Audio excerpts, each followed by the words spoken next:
Hi, everyone. I'm still Andriy, and this is the podcast called Volunteer About Volunteers.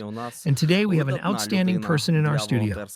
I think before you watch us, you should Google and read some information about Yevgen online, because it's very powerful and definitely very heroic.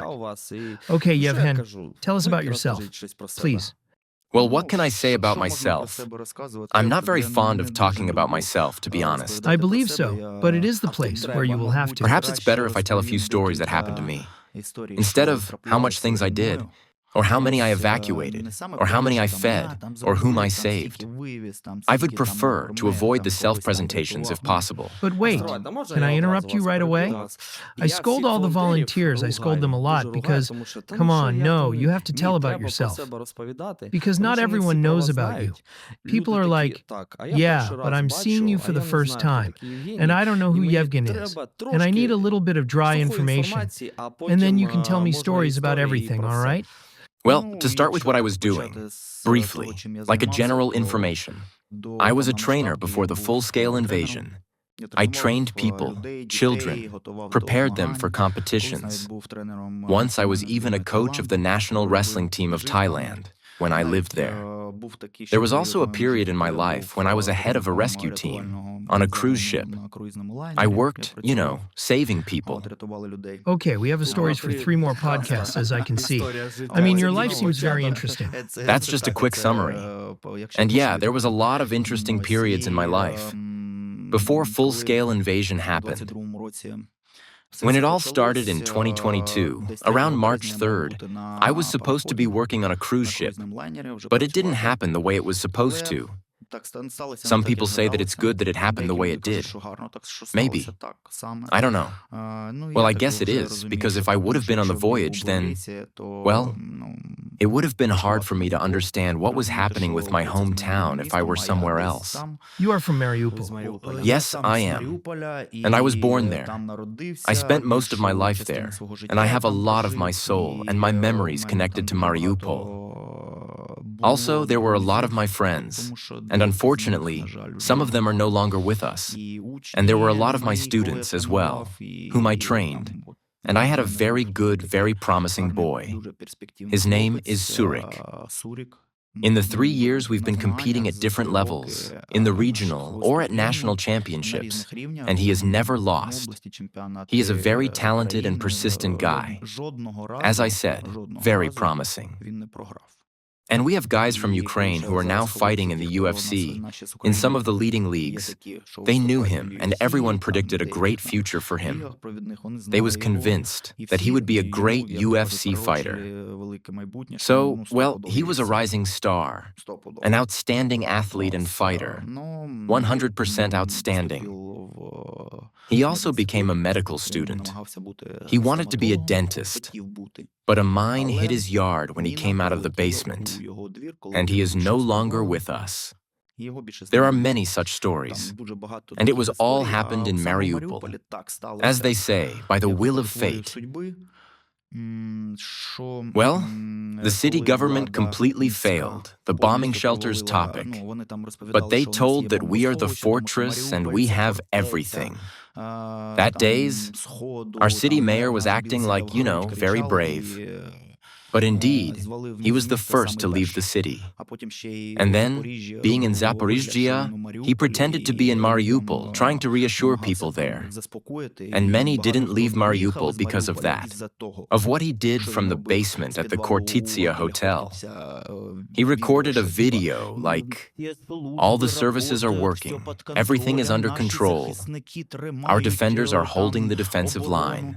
People understood that everything would be very, very difficult, that some kind of disaster was coming.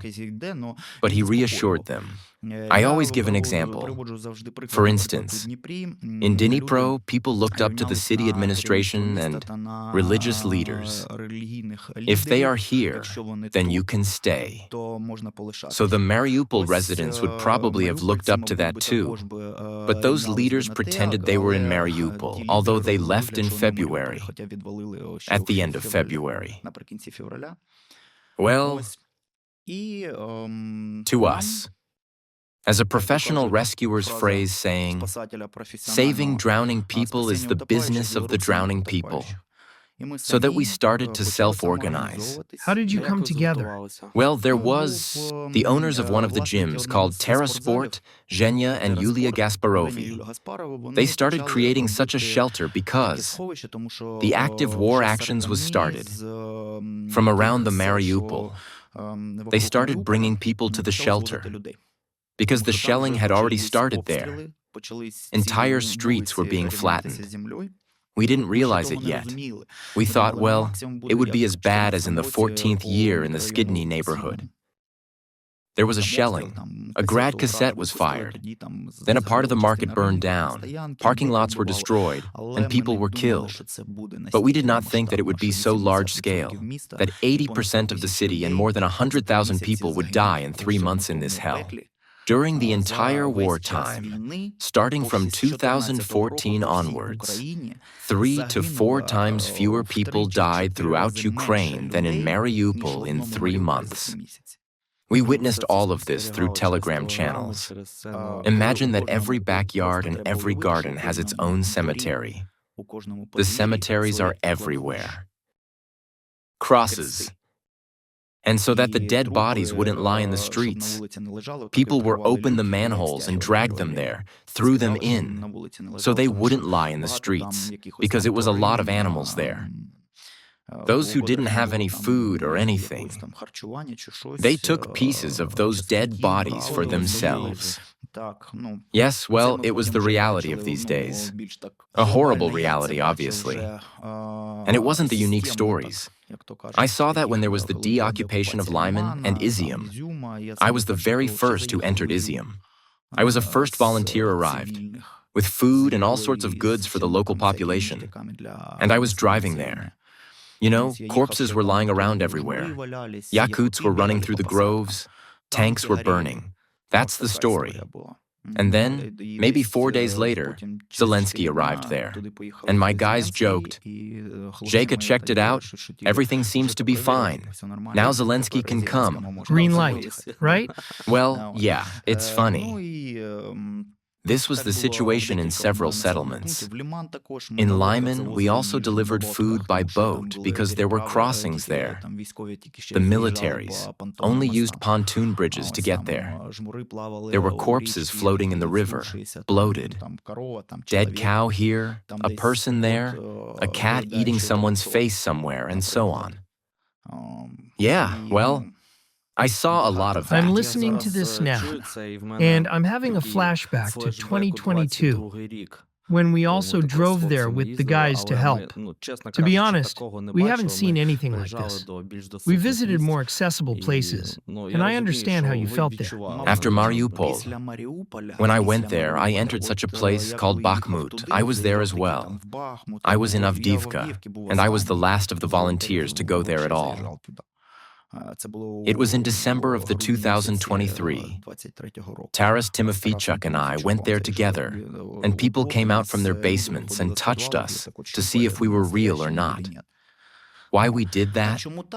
Because after Mariupol, the border of danger, well, it shifted a lot.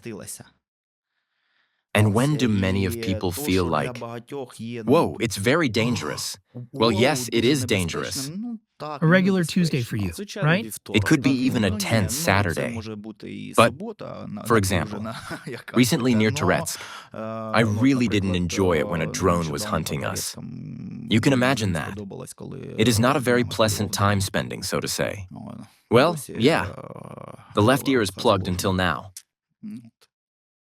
And there are many volunteers, like, for example, Misha Purshev. This is a guy who traveled back and forth to Mariupol many times, evacuating people. And not only to Mariupol. For many people, he is a guardian angel. Yes, exactly. And for example, there, with us, that time, it happened naturally. He and his team, they opened several points of resilience. For example, in Bakhmut.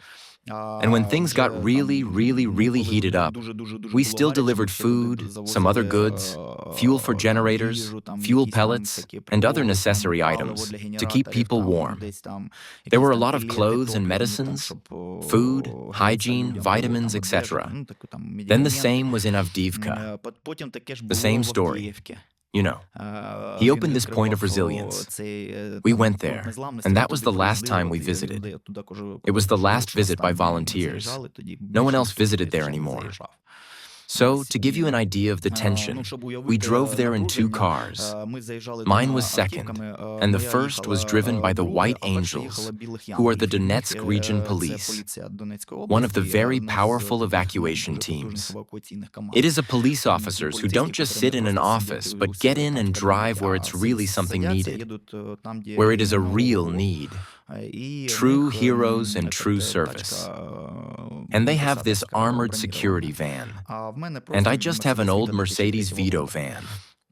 And we were very lucky that the drone dropped the bomb on them when they drove to another part of the city and not on us. Because if it had been on us, we wouldn't have survived. No, it's a pity. As they say, good evening. Their windows cracked, but luckily the capsule held up, and everything is fine with them. So that's how they brought some bread to people. There were many situations like this. In Kherson, for example, when we worked on flooding, we was on a boat and we clearly hear the artillery exits are on the move. And the first shell landed 250 meters in front of the evacuation point, in the water. We were 400 meters away from it. And the second one hit the house directly above the evacuation point. And we ran. And then I said, Valera, let's zigzag across the water. Let them waste their shells on us if they shoot at us. But I will tell you this. In Kherson, apart from the fact that there were many active volunteers working, there were also a lot of what I call Smurfs. These are posers who dress up in armor, just to post some pictures to social networks. The selfie armor, yeah? Yeah. I saw them too. Yes. And he has a helmet, a neck armor, shoulder pads. The only he's missing is a horse and a spear to ride on it. He's a real handsome guy. And this selfie stick would be his spear. And they go to the water. I think, idiot, if you'll fall into the water. You're a stone. You're just a stone. You'll sink to the bottom, and you might not even have time to take off everything you're wearing, because it's the first time you've put it on. It took you 5 minutes to put on that bulletproof vest because you don't know how to do it. It's not automatic, you know. And when these artillery exits began, everyone disappeared. A few small boats are speeding around Kherson. Yes, and you can already see who is who. As they say, some came to work, while others came to take pictures. And now the Smurfs are all in the basements, or dragging their boats onto cars to take them away, deflating them if they are inflatable. Well, it was certainly fun and interesting to watching them. There was also some interesting moments in Kherson. Valera and I went to the hydro park, and it was really interesting. We were cruising along, and I didn't understand why we had to lie down in the boat like that. It's because of the trolley wires, so that they wouldn't cut off your head, because you were going right under those trolley wires, those wires stretched out for the trolley bus. Well, just so you understand how high the water is, we're floating in a boat, and there's some kind of factory there. We arrived to one of the houses to pick up a cat. And then when I was telling where we went and showed it on the map, they told me we were nuts. And how did we even end up there? Well, when we were there, I thought the same thing. I wondered why there was no one there. Usually, there are emergency services passing by in boats, or some kind of Smurfs, or some volunteers. And by the way, I don't really like the word volunteer, to be honest. Okay, but why? Well, because, yes, there is a definition volunteer exists, and it suits for some categories of people, for sure, but it don't describes us. Like evacuation groups, you know, and many more. Those who go where the war is already happening, so to speak, somewhere on the front line. Like me, for example, the same Misha Purushev, the same Golandets and others. They should have some other word. Because a volunteer, well, it can be a person who brought 2 pairs of underwear and 2 pairs of socks, and he's already like, I'm a volunteer there. Okay, and what do you call yourself? Just a person so far. I can't find such a word in Ukrainian. In English, I know the definition which suits good as for me. Oh, well, let's try it. Life guardian. That is, a person who preserves life. There is a lifeguard, this rescuer, but it's not a rescuer. It's a bit, well, different. It's 2 words, life and guardian. Guardian is someone who preserves, life-preserving. Would be great to have such a word, the definition. Because volunteer do not describe our work. Be the first one. Yeah. Sometimes it happens. When someone represents me, they say he is a volunteer. And the reaction is, weak. Well, okay. Then some of my friends says, no, you didn't understand. Google him, and you will see. And next, we're sitting in a semicircle and people asking, tell us about this, tell us about that. So there's a slight difference. It's like in the army, for example, where there are people who are involved in, I don't know, let's say, for example, rear. Okay? Soldier in the rear, or soldiers on the front lines. For example, let's compare a supply officer and an assault officer. There's a difference, right? A very clear and big difference. And that's exactly how it is with us, in what we do. There is a category of volunteers, and there are very, very few of them now. And it becomes fewer and fewer, unfortunately. Like those guys who recently met a Russian in Ukrainsk while transporting people. And you just have to imagine what they are going through. Just imagine how dangerous is the situation. Russians storm that city, Ukrainsk, and they seeing a big guy, weared in a body armor, with combat application tourniquets, in helmets. That's crazy. And what was really saving them? That the old lady came out of that basement. The basement, yes. Yes, and he let them go. He understood what they are doing here. And now imagine, I passed 26 Russian checkpoints when I left Mariupol. So this meeting is child's play. Imagine a person who left Mariupol and then returned there. He left, thinking, phew, I got away with it. And then he went back there again. And so he did it, several times. This is how it was. And how do you feel? What is it? Intuition, luck, courage? Why did they let you go through? It's a mixture, I would say, of all the words you mentioned. Sometimes it's luck, sometimes it's some kind of intuition, and sometimes it's, I don't know how to explain. Understanding of certain things. Because, well, as they said, here in Mariupol, we have spine flexibility, which is a very valuable skill. For example, there was a case. The guy had a tattoo of a sun on his left chest, and there was a kolovrat. Some Russians perceived it as a swastika. The level of problems you could have because of this tattoo is dramatically high, extremely high. For this tattoo, you could be sent to Avdiivka immediately, because when you passed through those checkpoints, they stripped you naked, looked at your fingers whether your feet were rubbed raw from boots, whether you fought or didn't fight. Everything was checked. Your phone was checked. Then there was a filtration. This is the only example of filtration during the entire war. It was in Mangush, Mariupol. Imagine that. Filtration. The 21st century. Huh? Because, for example, there were filtration camps, fascist filtration camps, there, in fascist Germany. And here, filtration in the 21st century, for example, in Mangush, where they gave you a piece of paper with a stamp on it that said, fingerprinting completed. I think if anyone watching this, who went through all this, they will remember that time and what people went through then.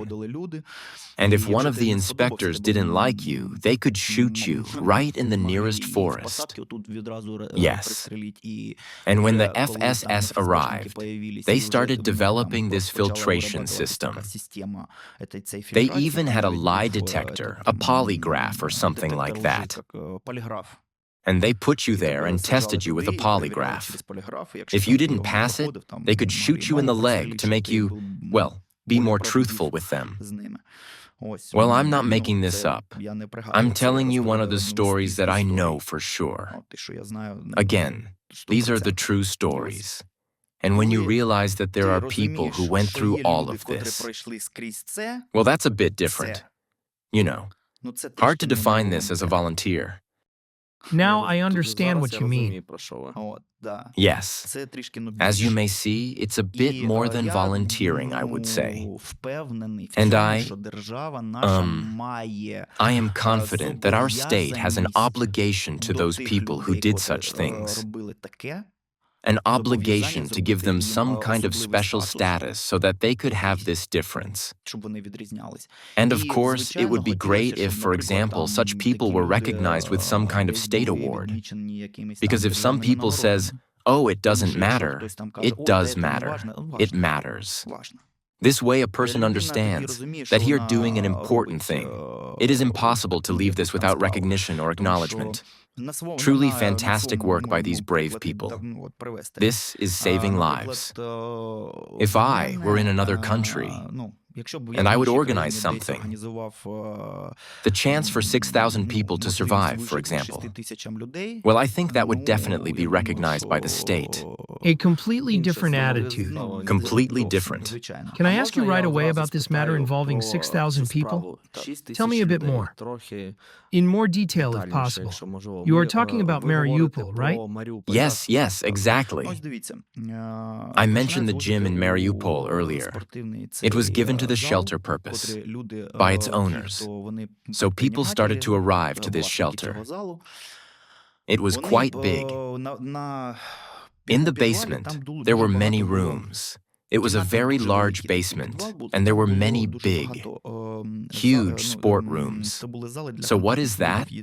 The gym mats everywhere. It's warm everywhere. So you can accommodate people.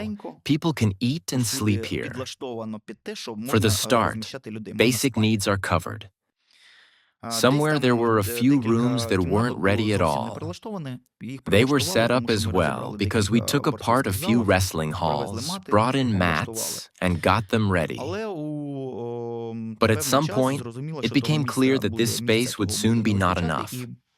And right next to this hall, like 30 steps away, there's the Savona movie theater. And there's a big basement there as well. Of course, it's way smaller than this one, but it's still big enough and pretty deep.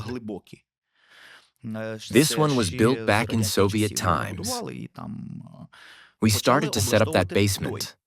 We already went there. The police academy wasn't very far away, and there were pallets of tiles used for paving sidewalks.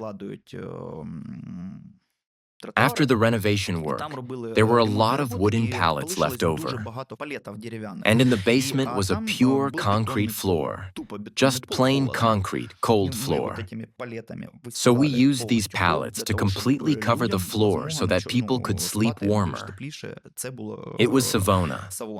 And then, a few days later, when this mitten started to fall apart at the seams, because people were actively arrived, I went and broke the locks on the basement right across the street. There was a trading college. It was about 50 steps across the street from the gym. That's when we started setting up there as well. But there were many things in the basements from Soviet times, like busts of Lenin, for example. The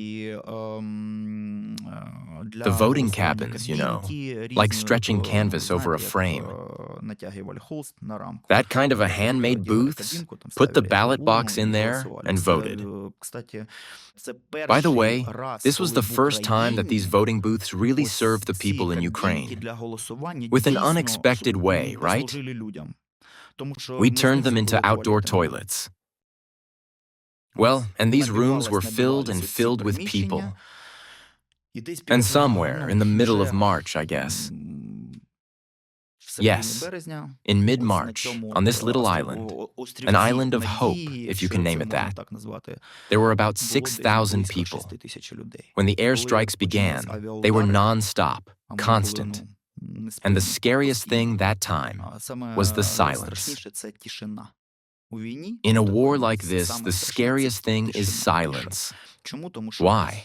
Because when there is shelling,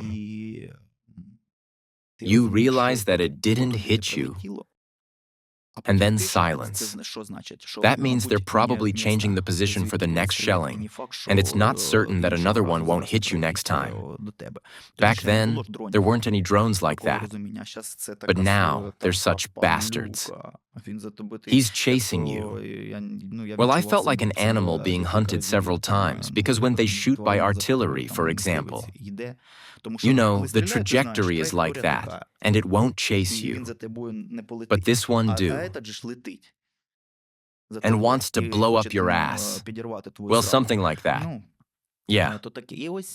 Let's get back to the topic of the shelter. When a lot of people gathered there, it caused a lot of problems. The hardest thing, of course, was to establish discipline among all those people because there were so many civilians. Very different people. And everyone is different.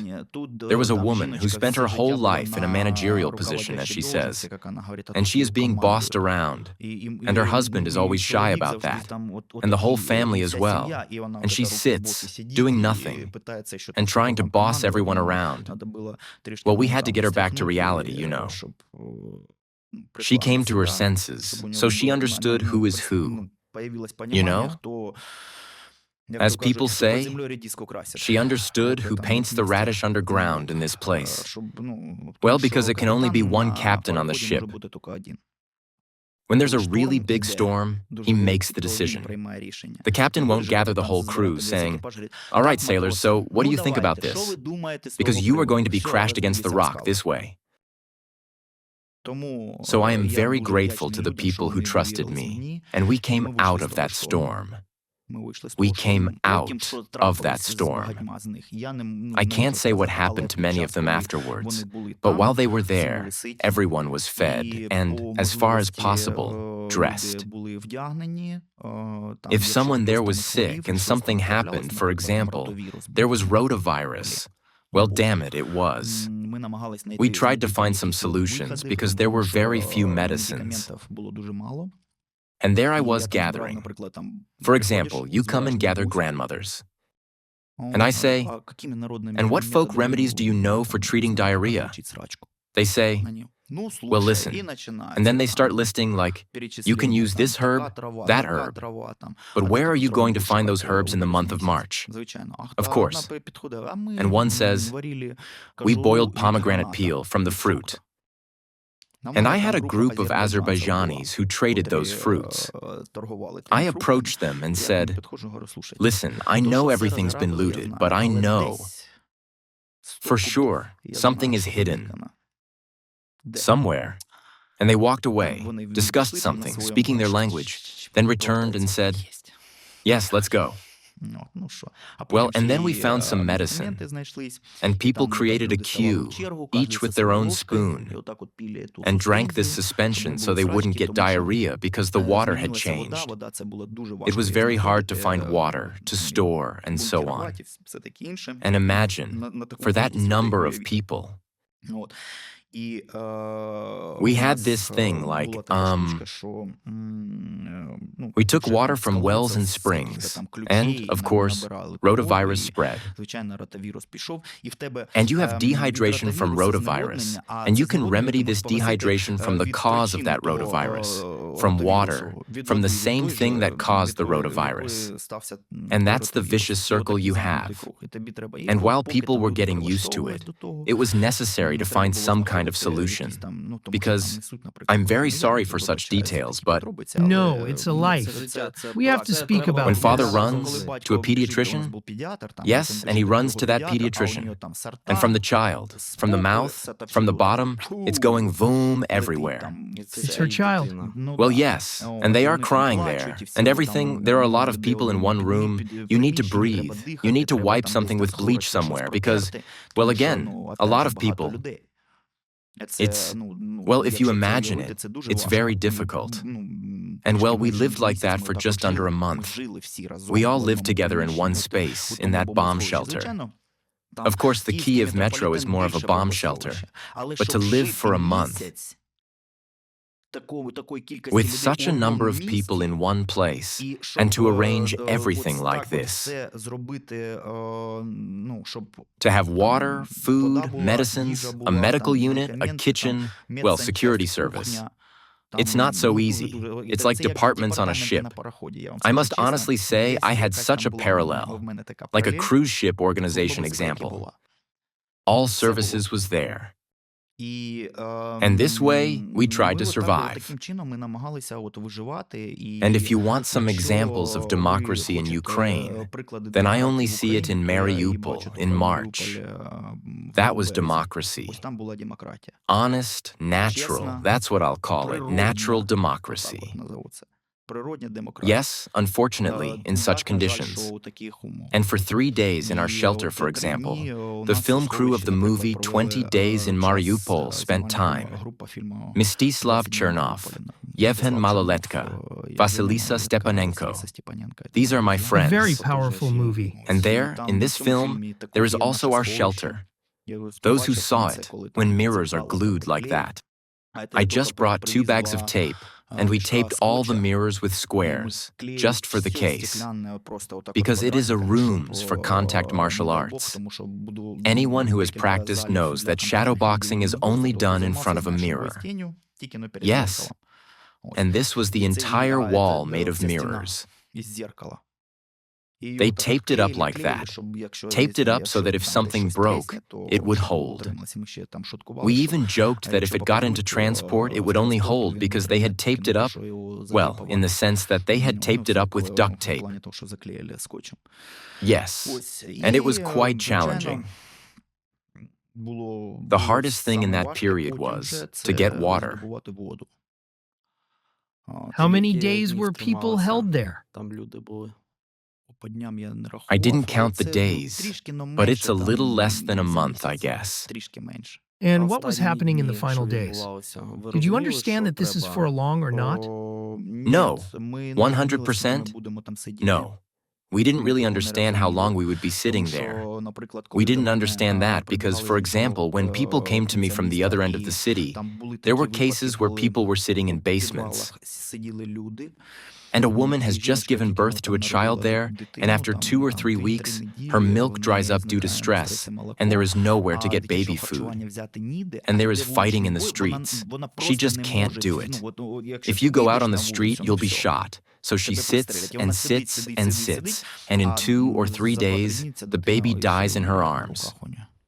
And she comes out, and the battle is already over. The troops have already gone deep into the city. She comes out, very calmly, digging this frozen ground with her hands, so calmly. And then in this little cloth, she places her child there and buries him. And people ran to me, after a while, from the other end of the city, asking for baby food, because we had it. We collected. The military brought it to us. The police brought it to us. Sometimes there was a lot of looting. Some people took things they didn't need. For example, someone shared this baby food. But then I realized that baby food became one of the most valuable currencies at the time. Once, I saw that 2 packages of Nutrilone, which is baby food, was exchanged for a car but without gasoline, though. An old man, to save his grandson, exchanged his car for 2 packs of Nutrilone. And that kind of stories was happened all around. When someone ran to me for baby food, I gave out by small pieces this baby food because I didn't know how long we would be there. Because in my own basement, I had, I don't know, infants, at least 25 of them, at a minimum, those who were just a month or 2 old. And there were older children there too. Some were 1-year-old, some were 2. There were lots of children. There were many military families. They brought their families to us and left them here because they thought that this was...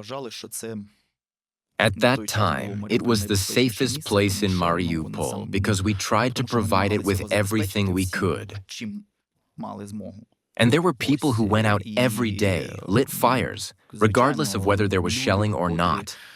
It didn't matter. There was Vasya and Vanya, two little men. They were hard workers from the factory.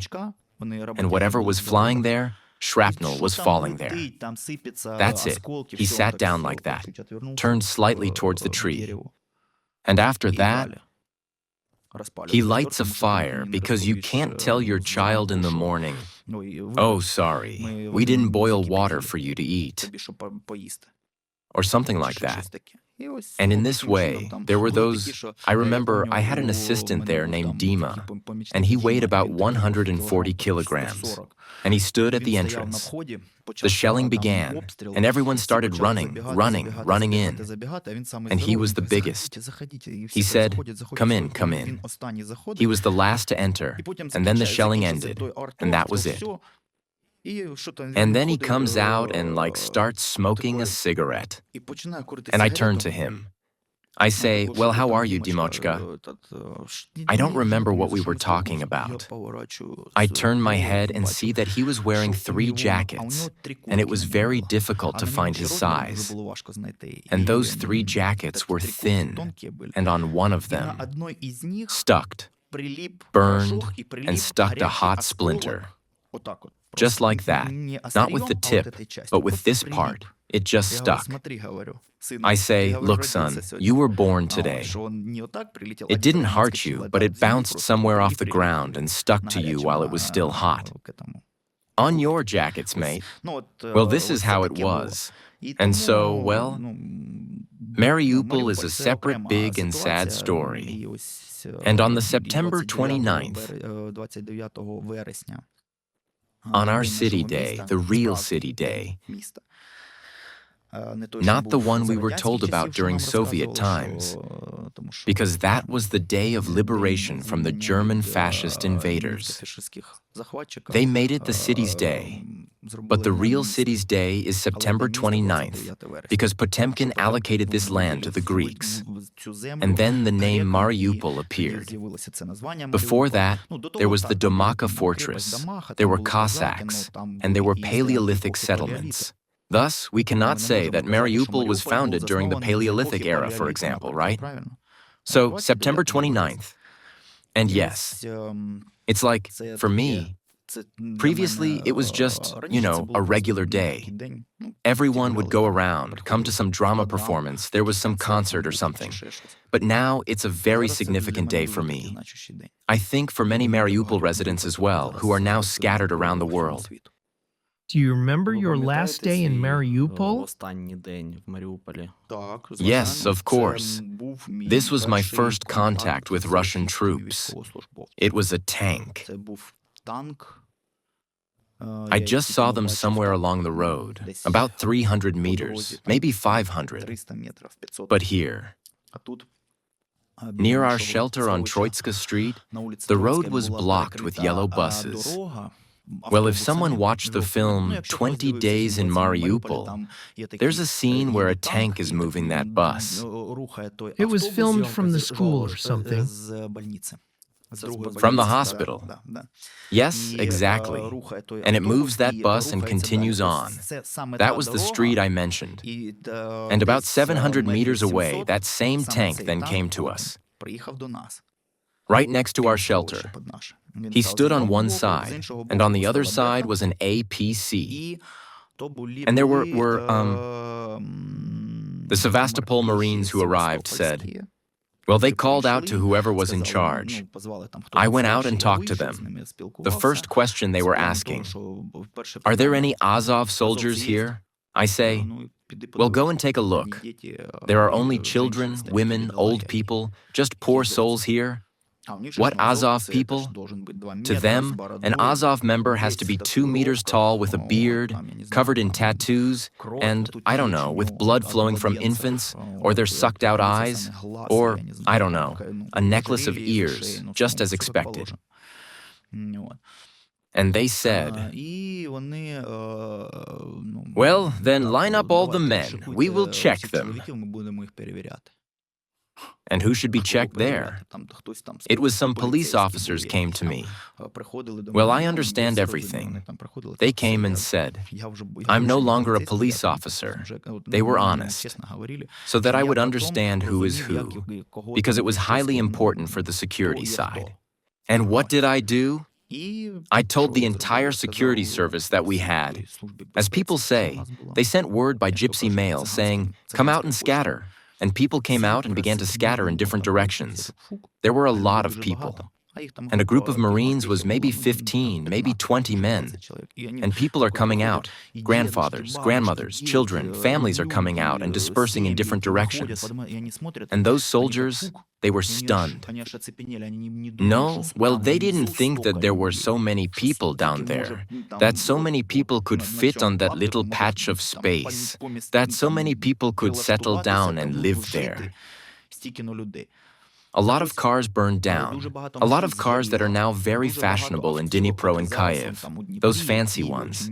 They were the first to burn down, and they were useless. Why? Because a small piece of shrapnel flies in, and everything there is electronic. And those cars were the first donors. We sometimes called them that. We immediately drained the gasoline and unscrewed the wheels, because there were a lot of shrapnel and the wheels got damaged very often. So everyone is scattered, and someone's father, for example, an old man, he's after a heart attack, and he takes him like a backpack and walks out with him. Someone else has a cart from Sun Store, well, from the supermarket, the kind you take when you buy something in a store, and he puts his children in it and carries them. And so we had evacuations from Mariupol where people walked for several days to Zaporizhia. One man, for example, walked with his dog, and for the last 2 days he carried it in his arms because the dog had worn its paws raw. This story was on TV. I saw it. Well, this is a life story, and the life of one of the Mariupol residents. Yes, and there were many such instances. Some people carried things, some drove, some did other things. Well, there was this one thing. Well, it was, I don't want to brag, but there was this one thing where someone tried to throw someone else out of the car, get in, load it up with his family and drive away. There was stuff like that too.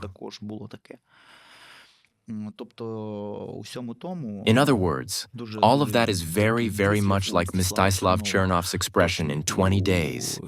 In the film, that war is like an X-ray. If a person is bad, then all his worst traits become apparent. And those who are good, normal person, well, that also becomes visible. You know, for me, and for many Mariupol residents, we lived then, as they say, like everyone else, in such a peaceful life. And we saw a lot of them walking down the streets, these muscular men with tattoos. Every day he was there in the gym, all tattooed, all so handsome. And they was so scarying, acting like a gangsters, you know? Yeah, something like that. So these were the first ones to run in. They hid in the corner and didn't come out from under the breasts of their wives or girlfriends. But the ordinary boys, the ones you would never have thought of, were so brave and amazing. Honor and praise to them. This is life. It truly is like litmus paper. It immediately showed who is who. Is it okay to ask such things? But I will try. If you want to, you can answer, but to be honest, do you think you will ever return to Ukrainian Mariupol? I have been asked with this question for many times, and each time I've given the same answer. Of course, I will return there. Will I be able to live there after everything that has happened? That is another question. But I will return there, of course. I will go there.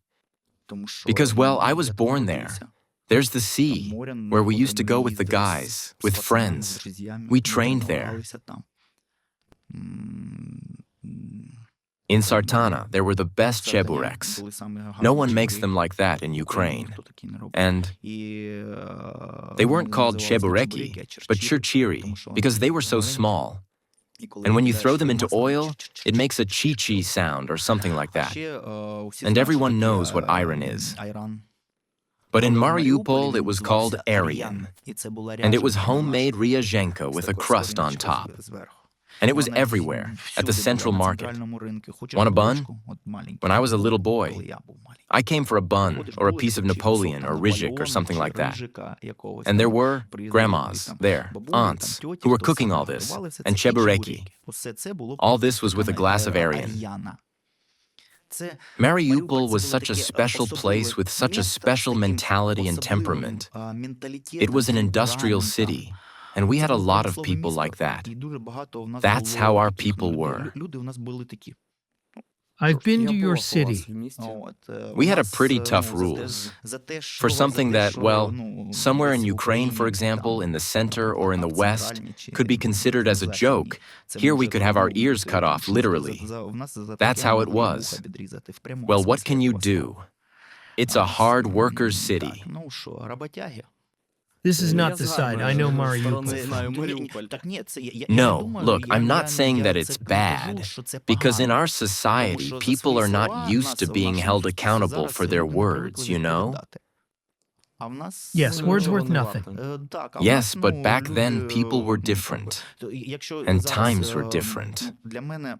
Earlier, when I was 20 years old, so that once a week, someone, somewhere, didn't get into a fight, well, that was impossible. Well, that's really impossible.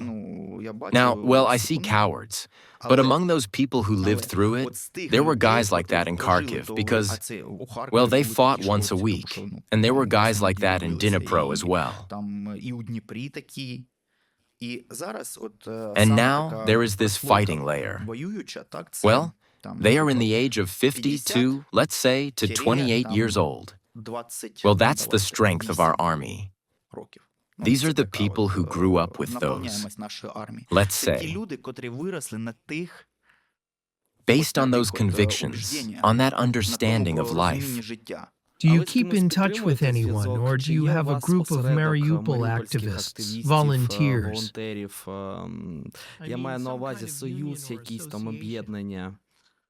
Такого осередку нема, ми виключно таких на особистих, як то кажуть, відносинах.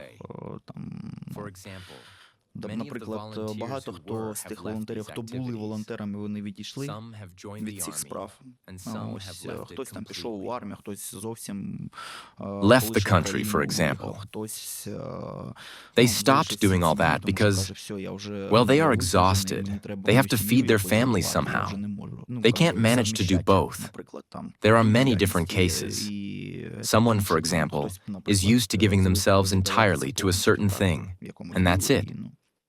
But there are a few volunteers like, for example, me. Sometimes I meet with some of them. Sometimes I can call to Misha Puroshev.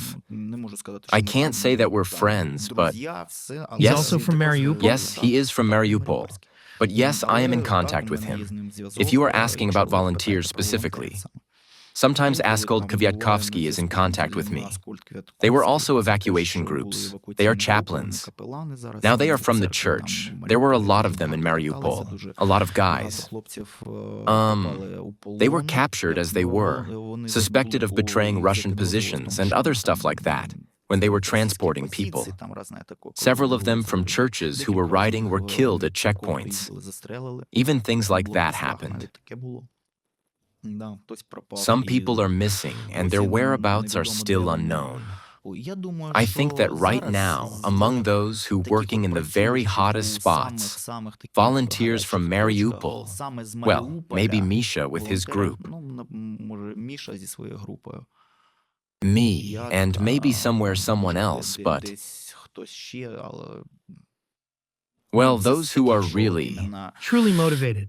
well, I mean those who works on the front line, not the ones who, you know, somewhere, deep inside of Ukraine, collecting for drones, or working with children, transporting them, making camps or something like that.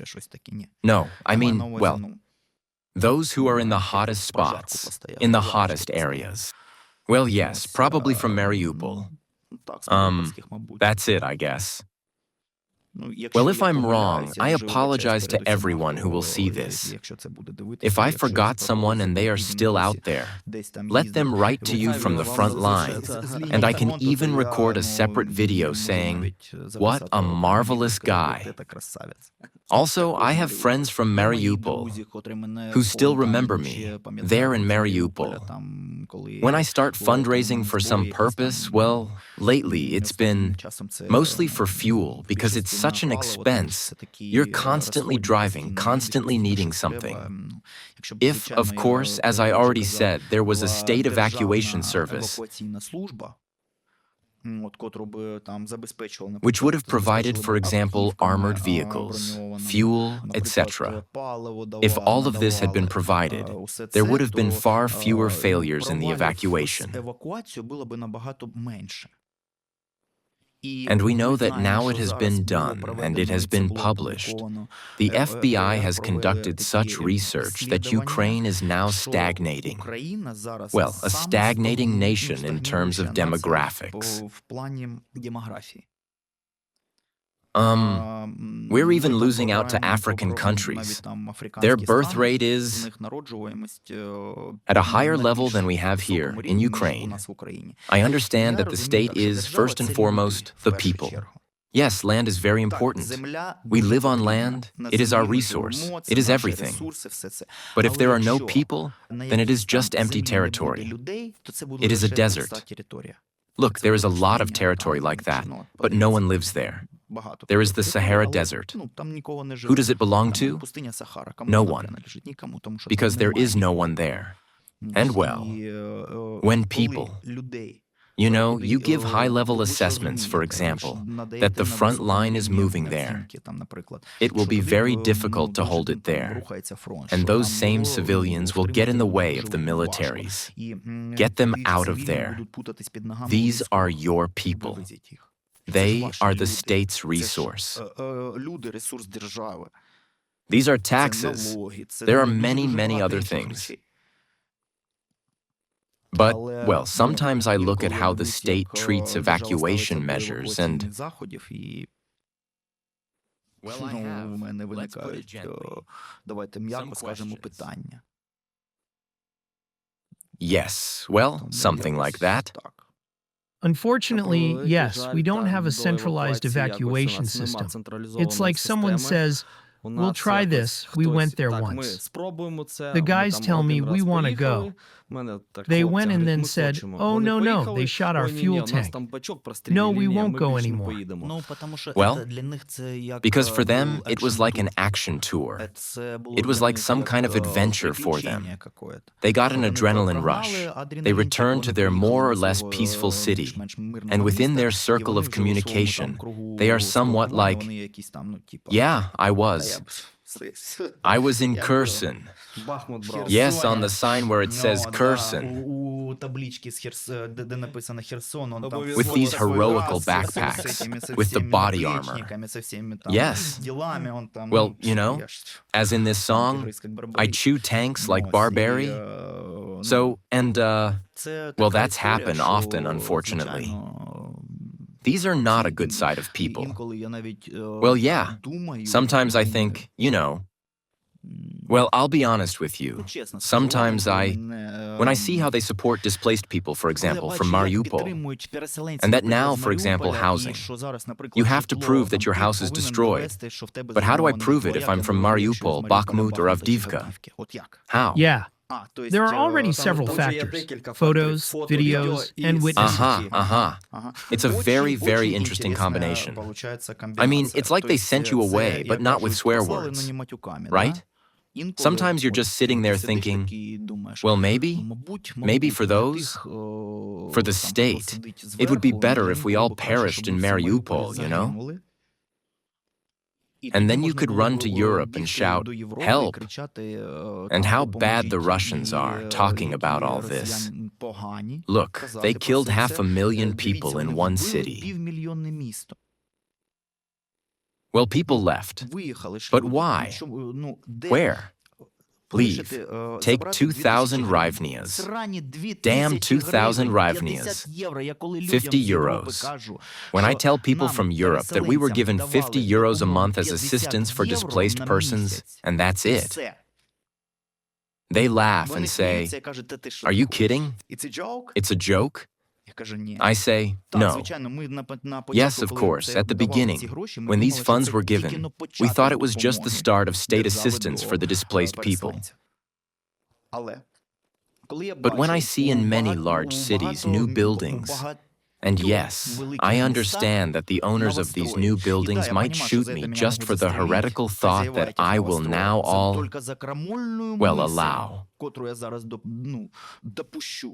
If you can say that.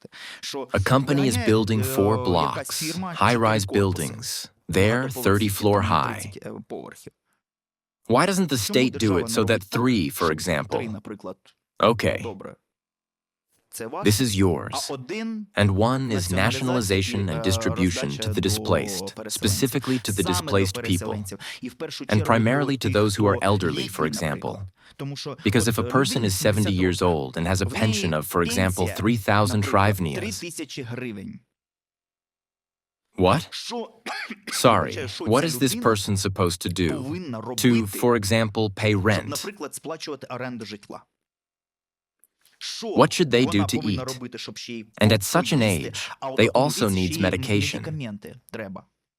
State steal. Will steal 10%, not 90%. Here's the question. Every country has corruption. Every single one. There is no country without corruption. I emphasize, none. Even in developed countries, there are people who involved in corruption. But only certain layers have access to that corruption there. And that's due to relationships, connections, and everything else happen. It's a closed club, so to speak. And if you have money, you're already in the club. But well, you should have some conscience. Come on, if you keep milking the cow 100% of the time and don't let her eat the grass, what will happen? She needs to eat, and you even take the grass away from her, she'll die eventually. And there will be no one to milk, so at least don't take all the grass away from her. Give her this cow a percentage so that she can eat, and you will gorge yourselves. Gorge yourselves, because you won't take everything with you to the grave. And life is so unpredictable. Believe the one who has seen it.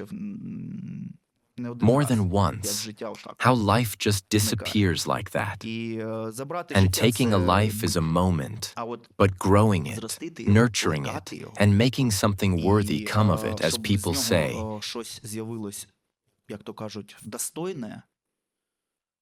It takes years and decades for that. And this must be taken into account. And now, those who are in charge of resource distribution are, well, like mayflies. And they don't understand. They don't have that in their heads. But some of them think they are smart, because they understand that they need to steal right now, steal, and get out of here. Quickly get away. And then the very next day, when he crosses the border, they'll say, "Oh, such a corrupt official has fled. Maybe we'll catch him someday." The thing is, they are there on the high level, and we are just an ordinary people here. So let's, well, put something good in the end. What do you think? In 10 years, what will Ukraine be like? Well, if we will pass the statehood test over these 10 years, I think, well, in this case, we will be a very strong and powerful country that will, let me think, really, for some points, as people say, lead politics at the level. I think Europe, or maybe even the world, but this only possible if. A little word, but. If we pass the statehood test over these 10 years. A statehood test. What exactly you mean? Can you explain it like that? Cause I don't quite understand. There are actually many tests for statehood. Well, I will mention one now, and it will be a bit of an outrage. Let's do it. One of the most significant tests of statehood would be if the borders were opened. Do we deserve that state? Well, we would see. If the majority of people got angry and fled Ukraine, then who needs it, right? For the few percent who remained, yes. Then Russia would have wiped them out in a few years. And that's it. This is the test. Do people want such a strong state, and are they worthy of it? Will they fight for it? Will they do something? Or will they just sit in a closed room and be unable to leave it? That is the question. If they do, then we will be the most powerful. No one is fearless, but a nation is fearless. For example, all Arabs despise them, but they are very afraid of the Israelis because they are fighting for their country. The minister's son and the minister himself get dressed and go to a war when it is a time. And here, my son is an emigrant and yours is a draft dodger. Here's an example of the test of statehood. Do you think we'll make it? Well, let's be honest, from the bottom of our hearts. We'll see. I understood your response. Thank you very much for the interview. It was very interesting, emotionally. I kept it bottled up inside me. Sometimes I wanted to show it, but I couldn't. I am very grateful for what you do, and I am very grateful that there are people like you. And thank you very much for showing a good example of how to run a state within a state. Thank you for the opportunity to speak out, to not keep it inside. Because if you keep it inside, the heart will eventually burst. My pleasure. Thank you. It was a great pleasure to meet you.